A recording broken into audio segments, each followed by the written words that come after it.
Welcome to smart जीकेमा तपाईहरु सबैलाई स्वागत छ।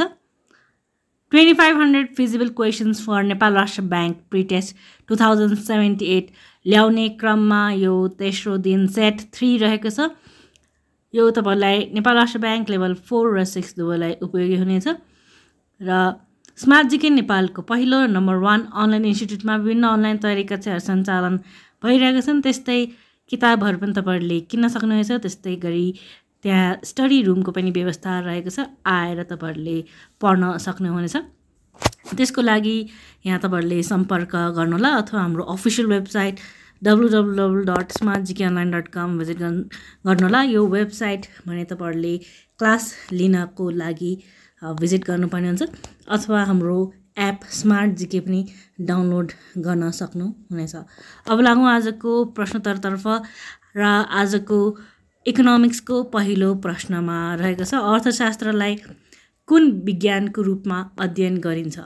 सामाजिक विज्ञान। त्यस्तै 7औं शताब्दीका वाणिज्यवादीहरूले अर्थशास्त्रको विषयवस्तुको रूपमा केलाई जोड दिएका थिए? धनको अध्ययनलाई जोड दिएका थिए। त्यस्तै अर्थशास्त्रका पिता कसलाई भनिन्छ? एडम स्मिथलाई। त्यस्तै अर्थशास्त्रलाई सर्वप्रथम आधुनिक तथा वैज्ञानिक ढङ्गबाट कसले परिभाषित गरे? एडम स्मिथले। त्यस्तै सुरुमा अर्थशास्त्र विषयको अध्ययन कसरी गरिन्थ्यो? अन्य विषयहरूसँग समावेश गरेर अध्ययन गरिन्थ्यो। त्यसै सन् 1776 प्रकाशित पुस्तक an inquiry to the nature and causes of wealth of nation कसले लेखेका थिए? एडम स्मिथले। त्यसै अर्थशास्त्र धनको विज्ञान हो, यो कुन अर्थशास्त्रीको भनाइ हो? यो पनि एडम स्मिथकै भनाइरहेको छ। त्यसै अर्थशास्त्री एडम स्मिथको परिभाषालाई रोटी र मक्खनको विज्ञानको रूपमा स्थापित गरेको भन्दै आलोचना गर्ने 19औं शताब्दीका सुधारवादी अर्थशास्त्रीहरू को थिए? कार्लाइल र रस्किन। त्यस्तै एडम स्मिथको परिभाषालाई समर्थन गर्ने उनका अनुयायीहरू को थिए? जेएस मिल र जेबी से। त्यस्तै अर्को प्रश्नमा रहेको छ, सन् 1890 प्रकाशित पुस्तक प्रिन्सिपल अफ इकोनोमिक्स कसको कृति थियो? मार्शलको। त्यस्तै अर्थशास्त्र मानिसहरूको साधारण व्यावसायिक जीवन सम्बन्धी क्रियाकलापहरूको अध्ययन हो, यो कुन अर्थशास्त्रीको भनाइ हो? यो मार्शलको भनाइ रहेको छ। त्यस्तै मार्शलले दिएको अर्थशास्त्रको परिभाषामा कुन पक्षलाई बढी जोड दिएको छ? मानवीय कल्याण। त्यस्तै वैकल्पिक प्रयोग हुन सक्ने दुर्लभ साधन र साध्य बीचको सम्बन्धको रूपमा मानवीय व्यवहारको अध्ययन गर्ने शास्त्र अर्थशास्त्र हो, यो भनाइ कसको हो? यो चाहिँ रबिन्सको भनाइ हो। त्यस्तै शास्त्रीय अर्थशास्त्री भनेर तल दिएका मध्ये कसलाई चिनिन्छ? शास्त्रीय अर्थशास्त्री भनेर चाहिँ एडम स्मिथ, जेएस मिल र जेबी सेलाई चिनिन्छ। त्यस्तै विभिन्न अर्थशास्त्रीले दिएका अर्थशास्त्रका परिभाषाहरूमध्ये कसले दिएको अर्थशास्त्रको परिभाषा बढी व्यापक र सर्वमान्य रहेको छ? Lionel Robbins. त्यस्तै भौतिक कार्य भन्नाले के बुझिन्छ? मौद्रिक ज्याला प्राप्त गर्ने कार्यलाई बुझिन्छ।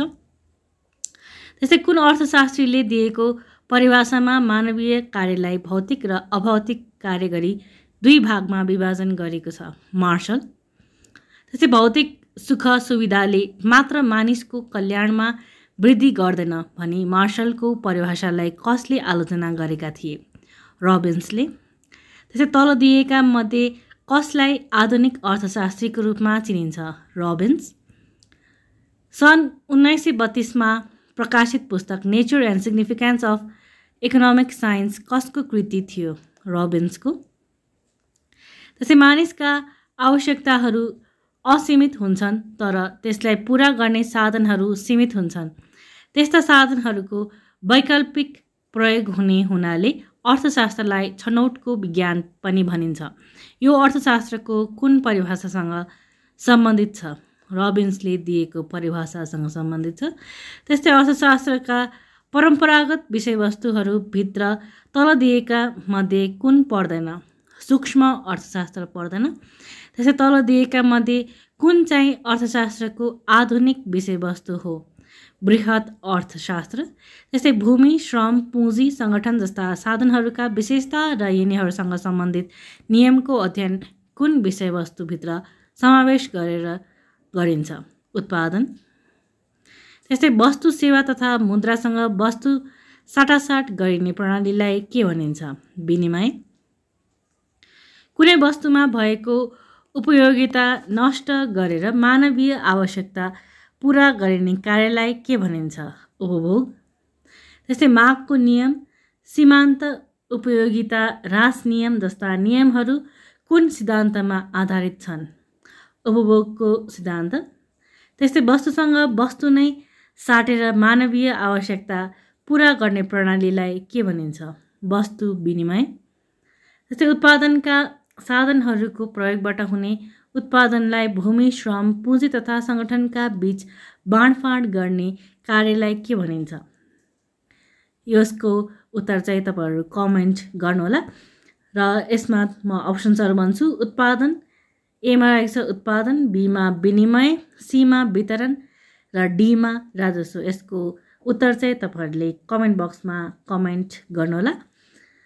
त्यस्तै अर्को प्रश्नमा रहेको छ बजारमा वस्तुहरूको मूल्य निर्धारण, मुद्रा, ब्याङ्किङ तथा व्यापार सम्बन्धी समस्याहरूको अध्ययन अर्थशास्त्रको कुन विषयभित्र गरिन्छ? विनिमय। त्यस्तै सरकारको आय तथा व्ययको विवरणलाई के भनिन्छ? राजस्व। तल दिएका मध्ये कुन चाहिँ सरकारी आम्दानीको स्रोत होइन? प्रशासनिक व्यय। त्यस्तै अर्थशास्त्रको भाषामा कुनै पनि वस्तुको उपयोगिता सिर्जना गर्ने कार्यलाई के भनिन्छ? उत्पादन। त्यस्तै सरकारले विभिन्न स्रोतबाट सङ्कलन गरेको आम्दानी कुन क्षेत्रमा खर्च गर्दछ? जनकल्याण। अर्थशास्त्रका परम्परागत विषयवस्तुहरू कतिवटा छन्? 5 वटा। त्यस्तै रुपैयाँ पैसा तिरेर चामल किनिन्छ भने त्यसलाई के भनिन्छ? मुद्रा विनिमय भनिन्छ।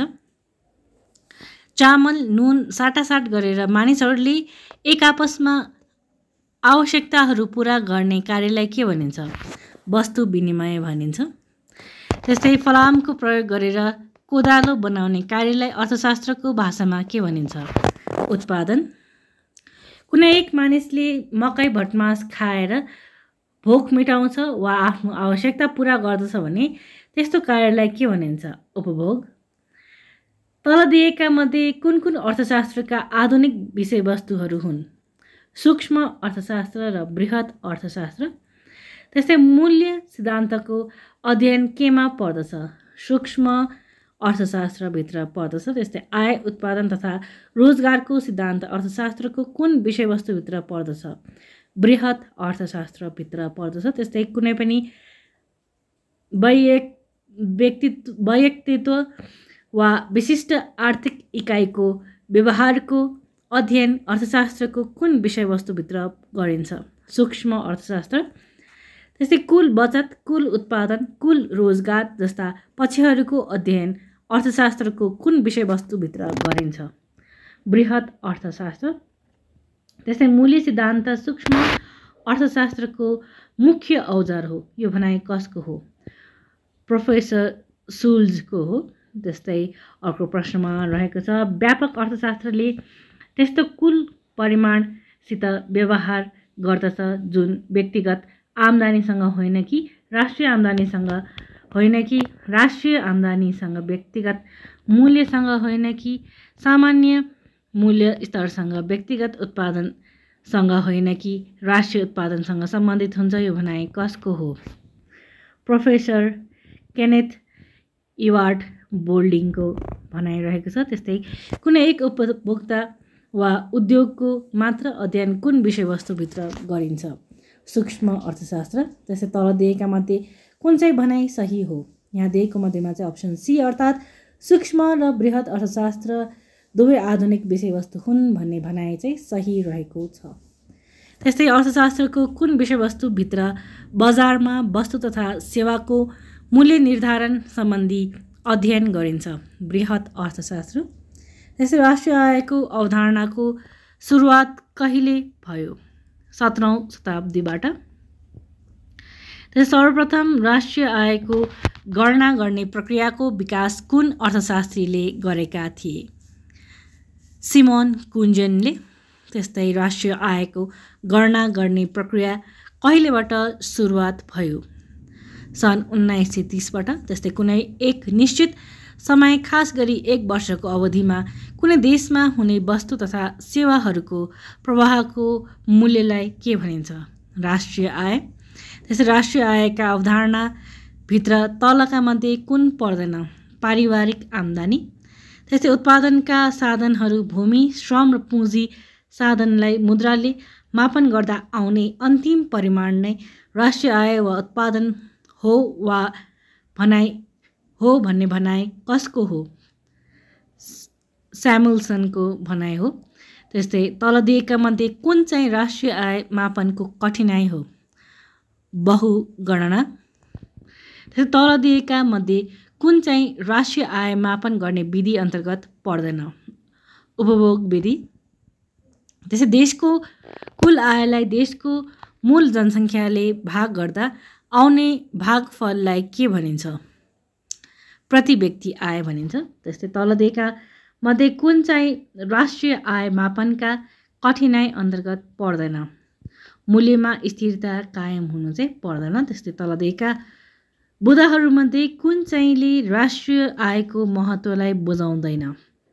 अवैध आम्दानीलाई वैध बनाउन सहयोग गर्नु चाहिँ राष्ट्रिय आयको महत्त्व होइन। अर्जुन देशको कुल उत्पादनको अवस्थाबारे ज्ञान प्रदान गर्नु, आर्थिक योजना बनाउन सूचना प्रदान गर्नु, जनताको जीवन स्तर तथा आर्थिक कल्याणका सम्बन्धमा जानकारी प्रदान गर्नु चाहिँ महत्त्वहरू अन्तर्गत पर्दछन्। त्यसै कुल गास्त आयमा खुद विदेशबाट प्राप्त हुने आय जोडेपछि प्राप्त हुने आयलाई के भनिन्छ? कुल राष्ट्रिय आय भनिन्छ। त्यस्तै पेशागत विशिष्टीकरण राष्ट्रिय आय गणनाको के हो? कठिनाइ हो। त्यसै वर्तमान बजार मूल्यमा गणना गरिएको उत्पादित अन्तिम वस्तु तथा सेवाहरूको मापनलाई के भनिन्छ? कुल गास्त उत्पादन।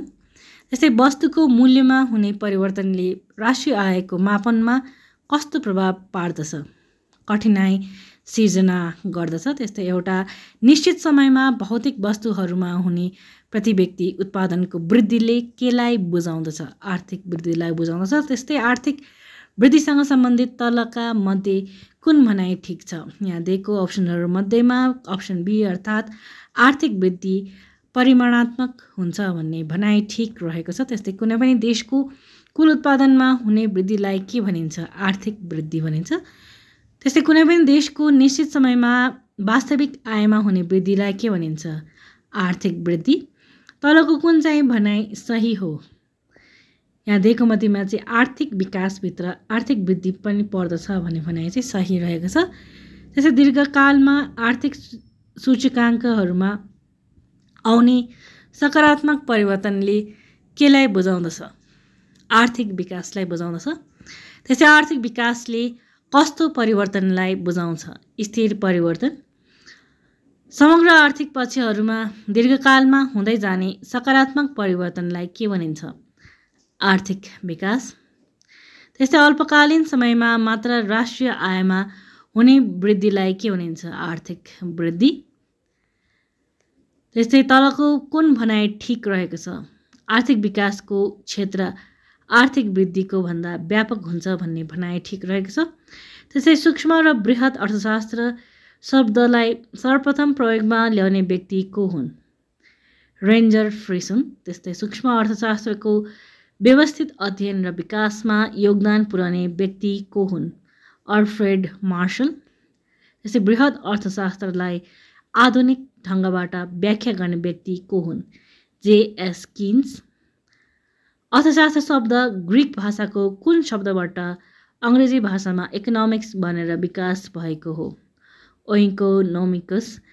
त्यस्तै अर्को प्रश्नमा रहेको छ अर्थशास्त्रको शब्दको ग्रिक शब्द ओइकोनोमिकस सर्वप्रथम कसले प्रयोग गरेका थिए? जेनोफोनले जस्तै जेनोफोन कुन देशका दार्शनिक थिए? ग्रिस। त्यस्तै थ्योरी अफ मोरल साइन्स पुस्तकका लेखक को हुन्? Adam Smith.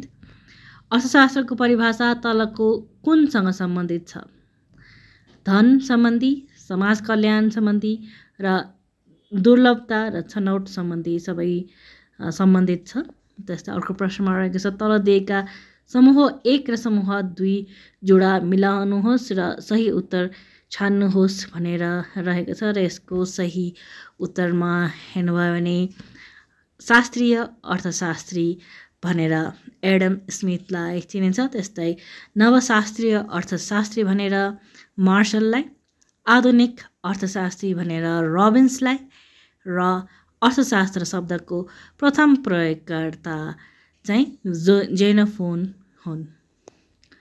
अर्को प्रश्नमा रहेको छ तलका भनाइ कुन चाहिँ सही हो भनेर रहेको छ र भनाइहरू हेर्दाखेरि एमा रहेको छ उत्पादन उपयोगिता सिर्जना गर्ने कार्य हो।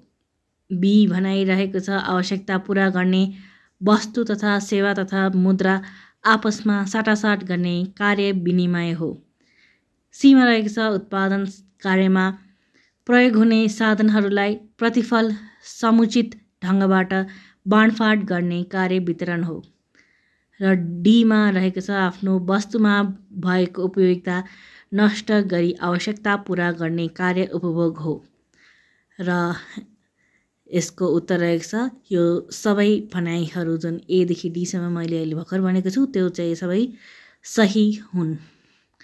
त्यस्तै अर्को प्रश्नमा रहेको छ उत्पादन भौतिक वस्तुहरूको सिर्जना गर्नु हो। यो भनाइ कसको हो? एडम स्मिथको भनाइ रहेको छ। त्यस्तै अर्को प्रश्नमा रहेको छ समूह 1 र समूह 2 बीच जोडा मिलाउने रहेको छ र यसको उत्तरमा हेर्नुभयो भने माल्थसको जोडा मिलाउँदाखेरि Malthus an essay on the principle of population यो माल्थसले लेखेको किताब रहेको छ। त्यस्तै अर्कोमा रहेको छ एडम स्मिथले लेखेको किताब हेर्दाखेरि the theory of moral sentiments रहेको छ भने अल्फ्रेड मार्सलले लेखेको किताब चाहिँ प्रिन्सिपल अफ इकोनोमिक्स रहेको छ र रबिन्सले लेखेको किताब चाहिँ the evolution of modern economics रहेको छ। त्यसै अर्को प्रश्नमा रहेको छ सूक्ष्म अर्थशास्त्र माइक्रो इकोनोमिक्स ग्रिक भाषाको कुन शब्दबाट विकास भएको हो? माइक्रोस। त्यस्तै सूक्ष्म अर्थशास्त्रको सीमा कुन चाहिँ होइन? व्यक्तिगत एकाइमा प्रयोग नहुने चाहिँ त्यसको सीमा होइन। त्यस्तै अर्को प्रश्नमा रहेको छ तल दिएका कुन भनाइ ठिक छन्? र भनाइहरू हेर्दाखेरि एमा रहेको छ सूक्ष्म अर्थशास्त्रलाई मूल्यको सिद्धान्त भनिन्छ। बृहत अर्थशास्त्र आय र रोजगारीको सिद्धान्त हो। सूक्ष्म अर्थशास्त्र र बृहत अर्थशास्त्रबाट आपसी निर्भरता हुन्छ। बृहत अर्थशास्त्रले सूक्ष्म अर्थशास्त्रको विकासमा सहयोग गर्दछ र यो सबै भनाइहरू ठिक रहेका छन्। त्यस्तै अर्को प्रश्नमा रहेको छ राष्ट्रिय आय गणनाको प्रक्रियाको विकास सर्वप्रथम कसले गरेका थिए? सिमन कुजनेजले। त्यस्तै राष्ट्रिय आय गणना प्रक्रियाको थालनी कहिलेबाट सुरु भएको थियो? सन् 1930। त्यस्तै राष्ट्रिय आय गणना गर्ने जम्मा कतिवटा विधि छन्? 3वटा। त्यस्तै अर्कोमा रहेको छ तल दिएका कुन भनाइ ठिक छन्? र भनाइहरू हेर्दाखेरि कुल गाँस उत्पादनमा थप विदेशबाट प्राप्त आय जोडेपछि हुन आउने रकम नै कुल राष्ट्रिय उत्पादन हो। भनाइ बीमा रहेको छ कुल राष्ट्रिय उत्पादनबाट ह्रासकट्टी रकम घटाएपछि खुद राष्ट्रिय उत्पादन हुन्छ। भनाइ सीमा रहेको छ खुद राष्ट्रिय उत्पादनमा अप्रत्यक्ष कर घटाई अनुदान जोडेपछि राष्ट्रिय उत्पादन आउँछ। र भनाइ डीमा रहेको छ राष्ट्रिय उत्पादन गणना गर्दा अप्रत्यक्ष कर खुद राष्ट्रिय उत्पादनमा घटाउनु पर्दैन र यसको उत्तर रहेको छ एबीसी चाहिँ ठिक रहेको छ भने डी चाहिँ बेठिक रहेको छ भनाइहरूमा। त्यस्तै अर्को प्रश्नमा रहेको छ तलका भनाइ कुन कुन सही हुन्? र भनाइहरू हेर्दाखेरि भनाइ एमा रहेको छ आर्थिक वृद्धि स्वतन्त्र र आयामिक प्रक्रिया हो। भनाइ बीमा रहेको छ आर्थिक विकास बहुआयामिक प्रक्रिया हो। भनाइ सीमा रहेको छ आर्थिक वृद्धि परिमाणात्मक हुन्छ। भनाइ डीमा रहेको छ आर्थिक विकास गुणात्मक हुन्छ र यसको उत्तर रहेको छ सबै भनाइ ठिक रहेको छ। त्यस्तै अर्को प्रश्नमा रहेको छ अर्थशास्त्र राज्य शासन व्यवस्था सम्बन्धी विज्ञान हो। यो भनाइ कसको हो? यो भनाइ चाहिँ कौटिल्यको। त्यस्तै प्रारम्भमा अर्थशास्त्रलाई कुन विधिसँग जोडेर हेर्ने गरिन्थ्यो? राजनीतिक अर्थव्यवस्थासँग। त्यस्तै एडम स्मिथको अनुसार आर्थिक मानव भन्नाले कस्तो मानवलाई बुझाउँछ? धन कमाउन प्रयत्न गर्ने मानवलाई बुझाउँदछ। त्यस्तै आधुनिक अर्थशास्त्री रबिन्सको परिभाषाको आलोचना गर्ने अर्थशास्त्रीहरू को हुन्? बारबरा उटन र फिसर। त्यस्तै शास्त्रीय अर्थशास्त्रीहरूले मानवलाई कसरी वर्गीकरण गरेका छन्? आर्थिक मानव र गैर आर्थिक मानव भनेर दुई किसिममा वर्गीकृत गरेका छन्। त्यस्तै आजको अन्तिम प्रश्नमा रहेको छ अर्थशास्त्रको विकास सम्बन्धी परिभाषा दिने अर्थशास्त्री को हुन्? पाउल ए स्यामुएल्सन। हसै प्रश्न साथै आजको भिडियो यहीँ टुङ्ग्याउन चाहन्छु। यदि हाम्रो भिडियोहरू मन परिरहेको छ भने लाइक, सब्सक्राइब, कमेन्ट, सजेस्ट र सेयर गर्दै गर्नुहोला। धन्यवाद।